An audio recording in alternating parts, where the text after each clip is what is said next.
La scène d'ouverture présente une petite fille de 8 ans appelée Rose Daniel, qui est vue en train de parler à une entité invisible dans le fourré derrière sa maison. Elle est triste parce que son frère aîné Eman s'apprête à partir pour ses études universitaires. Rose vit avec son père, Nat Daniel, sa mère, Marie Daniel, et son frère, Eric Daniel. Il semble que les Daniel aient un lien très fort avec leurs voisins, les Water. Ils se réunissent souvent chez l'un ou l'autre pour prendre leur repas ensemble. Dan Water et Nat ne sont pas seulement des voisins, mais aussi des copain d'enfance, et sa fille Jessica adore Rose comme sa propre petite sœur. Cependant, il est clair que Jessica et Eric ne s'entendent pas bien, probablement à cause d'une histoire bouleversante. Un jour, les Daniel organisent une petite fête d'adieu pour Eric et invitent leurs voisins ainsi que certains amis d'Eric. Nat annonce que son fils va intégrer son université de rêve, UMW, avec une bourse académique et sportive distinguée. Tout le monde est excité par cette nouvelle aventure, mais la pauvre Rose ressent tout le contraire. Elle ne veut pas être séparée de son frère. En conséquence, elle quitte brusquement la table du déjeuner et s'enfonce dans les bois. Eric la suit et la découvre près d'un tronc où il avait gravé les initiales de Rose et les siennes. Il la rassure en lui disant que tout ira bien parce que son grand frère ne la quittera jamais, peu importe où il ira. Plus tard dans la soirée, Nat et Marie partent pour une tâche, tandis qu'Eric se prépare également pour son entraînement de rugby. En conséquence, Jessica décide de rester avec Rose jusqu'au retour de ses parents. Avant le départ d'Eric, il a un moment privé avec Jessica. C'est à ce moment-là que nous apprenons qu'il l'apprécie. Il lui avait même fait une demande en mariage par le passé, mais elle l'avait refusé. Il lui demande si elle a changé d'avis, à quoi elle répond par la négative. Cela le contrarie clairement, mais malgré cela, il s'oppose lorsque ses amis font des remarques désobligeantes sur Jessica. À la nuit tombée, Jessica lit une histoire à Rose pour l'endormir. Avant de s'endormir, la petite fille lui confie à propos de son ami dans les bois. Jessica est d'abord perplexe, mais elle ne veut pas la vexer, donc elle affirme qu'elle croit en elle, contrairement à Eric qui pense que ce n'est rien d'autre que son imagination. Plus tard, les parents rentrent chez eux et découvrent que Rose a disparu. Marie interroge le dormeur Eric, mais il n'a aucune idée d'où elle est. Dans un état de panique, elle se rend chez les Water et exige de savoir où est sa fille, car c'était Jessica qui était avec elle pour la dernière fois. Pendant tout cela, Eric ne semble pas du tout préoccupé, indiquant quelque chose qui ne va pas chez lui. Incapable de localiser la fille nulle part, les parents signalent sa disparition. Heureusement, la police parvient à retrouver Rose en quelques heures dans les bois. Cette nouvelle permet enfin aux parents de respirer un soupir de soulagement, tandis qu'Eric reste visiblement mécontent. En rentrant chez eux avec Rose, Eric remarque quelque chose d'anormal dans le comportement de sa sœur, car elle ne parvient même pas à trouver sa propre chambre. Elle erre dans la maison pendant un moment, donnant l'impression d'être là pour la première fois. Le lendemain matin, Marie prépare le petit déjeuner préféré de Rose, mais la petite fille refuse de le manger. Elle s'intéresse également aux émissions de télévision sur la vie sauvage, qui montrent des animaux se nourrissant de la chair des autres. Plus tard, Marie lui demande si elle veut jouer avec sa meilleure amie, Anna, demain. Mais, à sa grande surprise, Rose ne reconnaît même pas sa meilleure amie. Marie commence à s'inquiéter en voyant ses comportements étranges.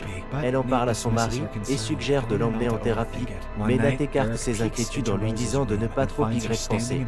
Une nuit, Eric jette un coup d'œil dans la chambre de Rose et la trouve debout devant le miroir avec des expressions perturbantes. Sentant quelqu'un l'observer, Rose se retourne, révélant des yeux entièrement noirs. Eric panique et referme précipitamment la porte. Entendant ce bruit, les parents se précipitent vers la chambre de Rose, mais la trouvent normale dans son lit. Cet incident suscite de forts soupçons dans l'esprit d'Eric et il pense qu'un mal s'est emparé de son corps. Le lendemain, il assiste à une autre scène inhabituelle. Rose mange des vers du jardin. Une autre nuit, Eric s'aventure dans les bois avec une lampe torche à la recherche des réponses aux événements inhabituels en cours. En marchant, il ressent la présence de quelque chose et est soudainement surpris par un mouvement. Il se retourne pour vérifier, pour ne voir que Jessica le fixer de sa fenêtre de manière effrayante. Incapable de rester plus longtemps, Eric rentre rapidement chez lui. Le matin, il prépare un petit déjeuner normal pour Rose, mais la fillette ne veut pas le manger. Lorsqu'il insiste, elle le mange mais sort rapidement pour vomir.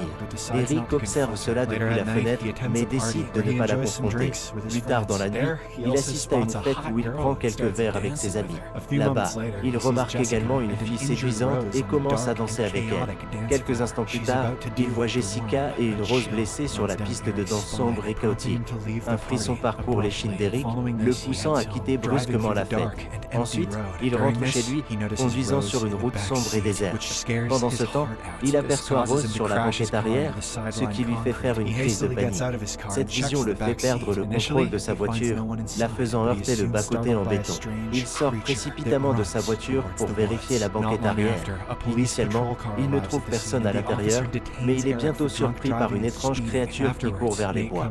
Peu de temps après, une voiture de patrouille de police arrive sur les lieux, et l'officier arrête Eric pour conduite en état d'ivresse et excès de vitesse. Ensuite, Nat se rend au poste de police et libère son fils de la garde à vue. De retour à la maison, Marie est très contrariée par son comportement irresponsable, ignorant ce qui se passe réellement avec lui. D'un autre côté, bien qu'elle entretienne de bonnes relations avec la famille d'Eric, Jessica essaie de prendre ses distances avec lui. Un soir, elle et son père s'arrêtant dans un café où ils rencontrent par hasard Eric et son père.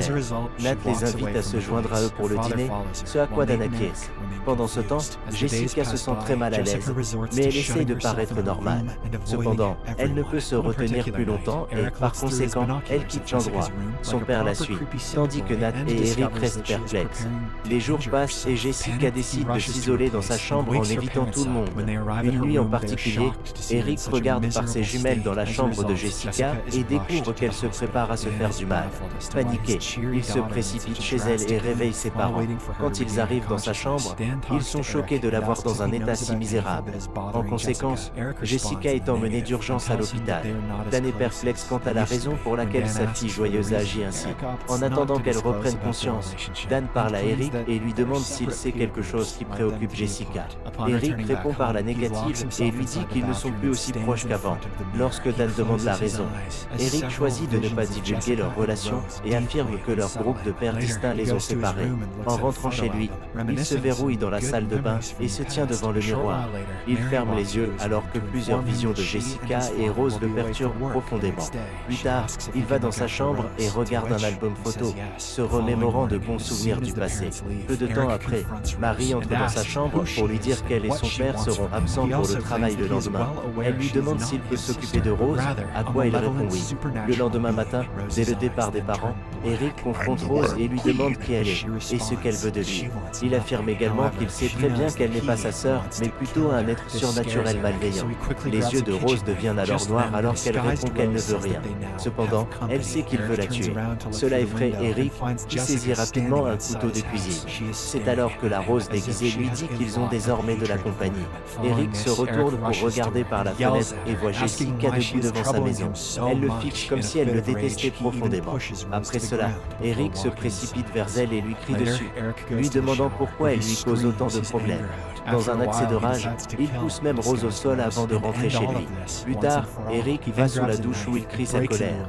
Après un moment, il décide de tuer la Rose déguisée et d'en finir une bonne fois pour toutes. Il prend alors un couteau et entre dans sa chambre.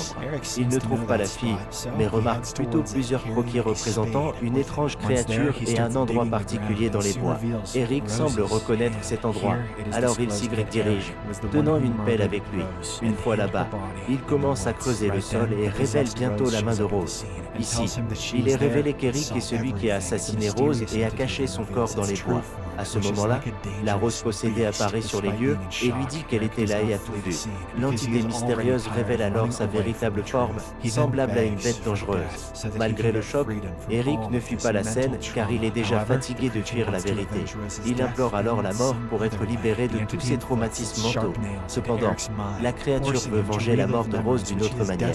L'entité enfonce ses ongles acérés dans l'esprit d'Eric, le forçant à revivre des souvenirs qu'il essaie désespérément d'oublier. La scène coupe alors à un flashback, et nous revivons la même nuit où les parents d'Eric étaient absents pour le travail. Pendant ce temps, Rose s'est réveillée au cri de Jessica. En descendant, elle a été témoin d'Eric en train de forcer Jessica. Elle a crié à son frère d'arrêter, ce qui l'a figé pendant un moment. Cette distraction a permis à Jessica de se libérer et de retourner chez elle. Ensuite, Eric a essayé de manipuler Rose pour qu'elle garde le silence, mais la fille a refusé d'être convenue et s'est enfuie dans les bois. Une course-poursuite s'est engagée, pendant laquelle Rose a glissé et s'est heurtée à une surface dure, provoquant un saignement abondant de la tête. La pauvre fille a supplié son frère de l'aider, mais Eric l'a laissé mourir pour dissimuler son erreur. Il l'a ensuite enterré là-bas et est retourné chez lui, ignorant que l'ami invisible de Rose avait tout vu. Cela explique pourquoi Eric avait agi de manière inhabituelle lors du retour de Rose à la maison. Nous apprenons également que Jessica avait agi de cette manière, car elle ne pouvait exprimer son humiliation à personne, ne voulant pas tendre les relations entre les deux familles. De retour au présent, la créature choisit de ne pas accorder à Eric une mort facile, mais plutôt de le tourmenter avec des souvenirs et des regrets. Maintenant qu'elle a tout révélé à Jessica, elle appelle la police pour le faire arrêter. Dans la scène finale, on voit Jessica frapper Eric avec une pelle alors que la police arrive pour l'emmener en garde à vue.